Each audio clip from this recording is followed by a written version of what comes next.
Personally, I felt that the pain of a bellyache was bad enough, but it wasn't as bad as the study session that Daniel and I received the next day as we sat in the library looking over the harmful effects of too much sugar could have on the human body.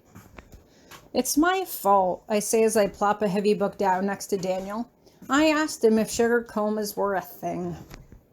"Why would you ask Professor Grabiner about that?" Daniel asks. "He's not an authority on green magic." "No, but he's an authority on pretty much everything else," I remind him. "If you have a question you don't know the answer to, I recommend going to Grabby." I pause for a moment. "Or, in your case, maybe not, since you two aren't really supposed to be caught spending too much time together.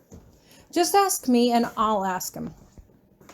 "Are you too close?" Daniel asks, and I can't help but flush at the question. "I mean, you and Professor Grabiner. You seem to spend a lot of time with him." "Oh, yeah, we go way back," I say with a shrug. "And fortunately for you, I'm one of the few people on this campus that Grabby actually likes.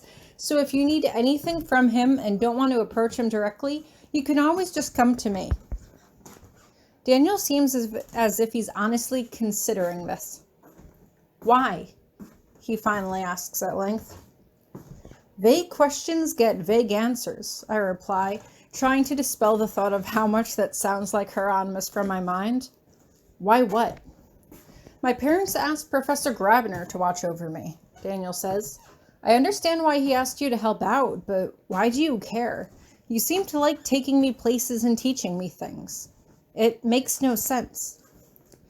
"I lead a very boring life," I tell him with an idle shrug. "Hieronymus and I are actually a lot alike. Last year, all I did was sit in my room and read books. The whole year, that's all I did. It was very, very boring. And I thought I was going to have a very boring summer, but now you're here, and look how much fun we've had already." Daniel scowls at me. "I can tell that there's something you're not telling me. What don't you want me to know?" "The truth," I reply darkly as I lower my voice to a menacing whisper. Daniel stares at me for a moment, stunned, before I just giggle and shake my head. "Oh, calm down. I'm already way ahead of my independent study, and I literally don't have much else to do." Daniel pauses thoughtfully. "Oh, yeah? What about your boyfriend? Why don't you spend some time with him?" I roll my eyes. "Because he's super busy, pretty much from sunup to sundown." "Will I get to meet him?" Daniel asks, and I can't help but smirk to myself.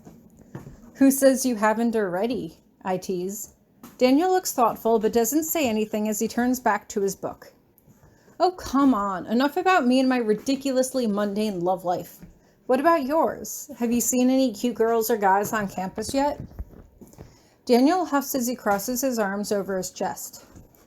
"One or two. Is this the part where you explain American dating customs to me?" I can't help but laugh.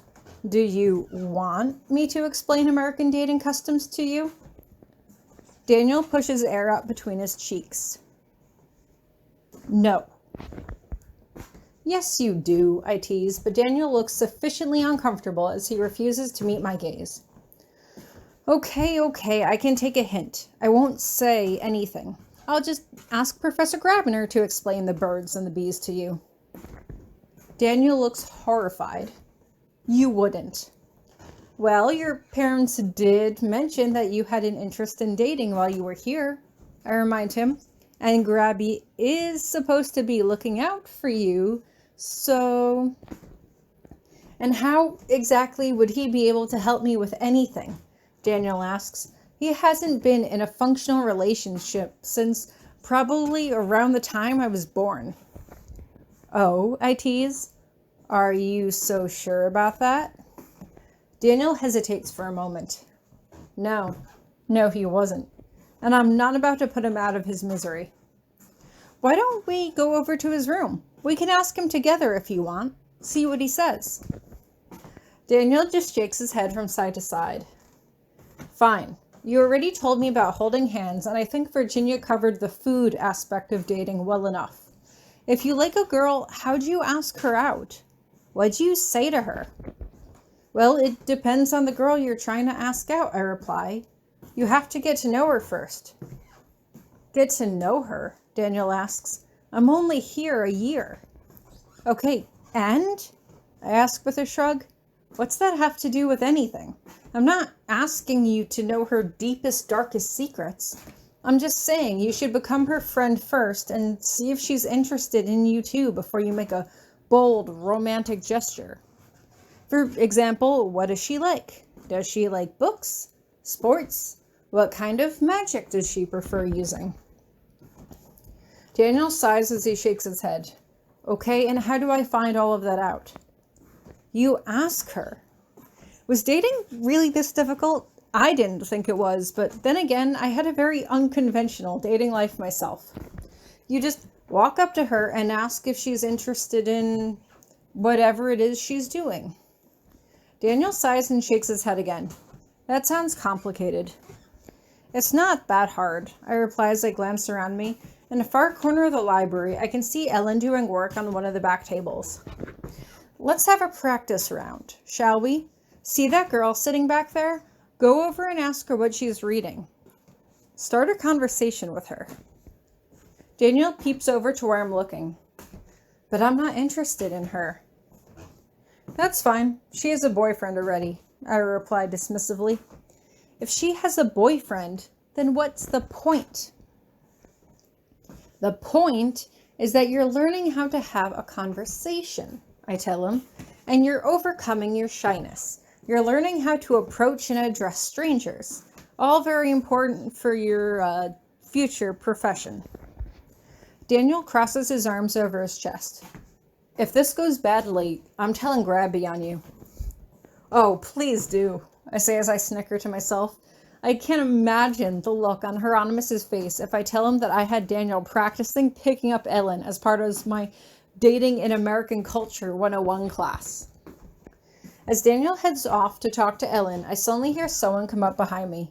I immediately whirl around, surprised to come face to face with Minnie. Hi there, Minnie says as she blushes scarlet. Is this a bad time? Was it a bad time? Honestly, just being around Minnie seemed to indicate a bad time. My freshman year, I had studied a lot with her in the library over the weekends, and she was the one who had helped serve as a witness to my marriage with Hieronymus. That should have made us closer, but after I lost my memories, she made a big show of how she couldn't talk to me, further inciting my suspicions. I hadn't really spoken to her much since I recovered. Oh, and I couldn't forget that she was the one who let slip to the entire school that I had married Professor Grabiner when it was supposed to be a secret. I still can't forgive how Hieronymus had threatened to lock me in the dungeons for that, especially when it was her fault. The truth came out eventually, of course, but... Depends, I say coolly. Is there something that I can help you with? I pause as I turn my attention away from Daniel. Wait, what are you doing here? I thought you went home on summer break. I wanted to get a head start on our third year, Minnie tells me as she looks over my shoulder. Is that the foreign exchange student? I should say hello. Maybe later, I tell her. For some reason, I don't want Minnie getting anywhere near Daniel, especially if her prior secret-keeping record was anything to hold against her. He's busy right now. Learning how to talk to girls? Minnie asks, and the look that I give her must be pure venom, as she quickly takes a step back away from me. Sorry, I just was coming over to you when I overheard some of what you were talking about. She lowers her voice. Grabby's supposed to be watching over him? Who is he? I shake my head, making it up as I go along. I had been doing that an increasingly large amount as of late, but at the same time, I felt like I was getting better at it. I think you misheard. Grabby is just helping him get a leg up with blue and red magic before his freshman year. It's sort of like an independent study, but not as formal. Oh, maybe he can join my independent study, Minnie says brightly, and I physically have to put my hands behind my back as I remember how last year I had ended up in detention because I summoned magic when Minnie had upset me. There weren't any teachers around right now, but I wasn't going to take any chances. You're having your independent study with Professor Grabiner? I asked, folding my arms over my chest. Why? I thought you were already proficient in pretty much everything. Well, I try to be, Minnie says softly. She can see that she hit a nerve, and I'm not exactly trying to be subtle about it. Last year, I didn't attend blue magic classes at all because I was afraid to be in the same room with him. I was afraid if you were alone with only the two of us and Professor Potsdam walked in, it might make you think of the wedding, and I didn't want anything to happen to you. I pause for a moment as I think this over. True, I hadn't remembered seeing her in any blue magic classes, but then again, I'd been so preoccupied with my own thoughts that I probably wouldn't have noticed her if she was. Well, at least he's catching you up on stuff that you missed, I reply simply. You don't mind, do you, Tori? She asks as a look of concern passes over her features. Mind what? I ask blankly. Did she think that I was jealous of Professor Grabiner spending time with her? I mean, last year there had been that incident where I walked in on her with him in his private room, which, yes, left me in dire need of an explanation, but I was past that. That I'm spending time with Professor Grabiner, she replies. I mean, he is your... She lowers her voice. You know. I stare at her for a moment. I didn't know exactly what she was learning in her independent study to make her seem concerned, but I doubted it was anything to worry about. The idea that Hieronymous would go after another student was almost laughable. If anything, the rumors that I was the one who attacked Ellen and Virginia, combined with the fact that I got detention for almost attacking her, probably made her understandably skittish around me. And he's also a teacher, I reply neutrally. He has responsibilities to a lot of other people besides me. Why would I mind? Minnie opens her mouth to speak, but seems to decide against whatever she was going to say. I just wanted to be polite, that's all. I know I'm probably going to hear it from Hieronymous later if I'm rude to Minnie, but right now I can't bring myself to care. It's your education, Minnie, I tell her. Inside the classroom, he's just as much your teacher as he is mine. I'm just glad it doesn't bother you, Minnie says, trying her very best to be cheerful. I'll see you later, okay, Tori? Sounds good, I reply. No sooner than Minnie walks away than Ellen and Daniel come up to me from behind. What was that all about? Daniel asks. You two looked like you were really getting into it. It's nothing, I reply flatly. We were just about to interrupt, Ellen pipes up. If we don't get going now, we're going to be late to sports club, and you know how Virginia feels about that.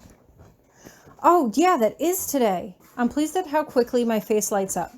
Good, I can't wait. As we head out into the hall, I can't help but glance between them. So, what did you two talk about? Not too much, Ellen replies. He saw the book about Columbus Day that I was reading.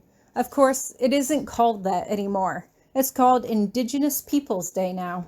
But he never heard of that either. So I was just explaining. As she talks, I can't help but signal Daniel to fall back in line with me as we slow our walk down a bit. That girl I was talking to? I asked quietly. That's Minnie Cochran. She makes it her business to know everything about everything. If you want to keep your identity a secret, I'd avoid her. Oh, Daniel teases, but she seemed kind of cute. I glared at him, and he seems almost startled. What'd she do? My freshman year, she spread a really embarrassing rumor about me around the whole school. I tell him quite honestly. She happened to be in the right place at the right time to find out a really embarrassing secret about me, and she told everyone. Well, she told her roommate, who told everyone. Ellen chimes in. I hadn't even noticed that she stopped talking, but she doesn't seem to mind. It still wasn't okay what she did back then, and it's not okay what she did last year either. Daniel gapes at me. What did she do last year?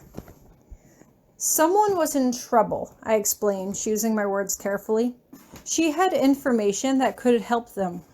She could have helped him. She decided not to. Why? Daniel asks, as if he didn't understand, but I just shake my head. It was something I still didn't understand myself, but it wasn't something that I was willing to dwell on either. It's just a friendly reminder, I tell him. We all have our reputations on the line, whether we like it or not. You only have 1 year here, so the people you interact with, the things you say to them, that's going to plant the seeds of your reputation that's going to last the rest of your time here. So whatever you do, think twice, act once. Daniel pauses for a moment. That sounds like something Professor Grabiner would say.